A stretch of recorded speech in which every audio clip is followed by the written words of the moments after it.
عبداللہ رضی اللہ تعالیٰ عنہ یہ پہلے یہودی مذہب سے تعلق رکھتا تھا، یہودی تھے۔ انہوں نے سنا کہ نبی پاک صلی اللہ علیہ وسلم یعنی آخری جو نبی ہے انہوں نے اعلان نبوت کر دیا ہے، کوئی نبی آیا ہے انہوں نے اعلان کر دیا ہے نبی ہونے کا۔ تو انہوں نے کہا کہ میں چاہتا ہوں میں رسول کی نبوت کے بارے میں پہلے 20 سوال میں اپنے ذہن کے اندر یعنی وہ ذہن سوال بنا لیں کہ میں اس نبی کو جانے اور سوال کرنے بھی پورے، اور جب کروں گا اگر میرے سوالوں کے جواب ٹھیک دیں تو پھر میں ان کا کلمہ پڑھ لوں گا، ان کو دیکھوں گا۔ یہ حضرت سیدنا عبداللہ رضی اللہ تعالی عنہ کہتے ہیں کہ میں 20 سوال سے نشین کر لے کہ میں جا کے نبی پاک کو اپنے سوال کرنے میں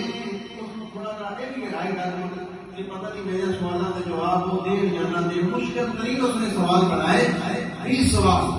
تو کہتا ہے کہ میں چلا گھر سے، میں کب پہنچا نبی پاک حتیم کعبہ میں، خانہ کعبہ میں آپ جلوہ فرمائے۔ وہ کہتے ہیں کہ میں جب پہنچا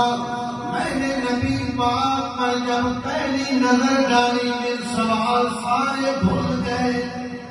حسن مصطفیٰ کے رائے و تمہاروں نے تمہیں دیکھا،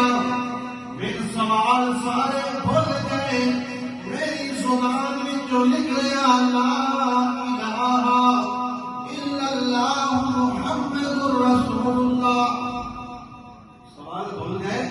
اور میں نے کلمہ پڑھ لیا۔ اسلام یہ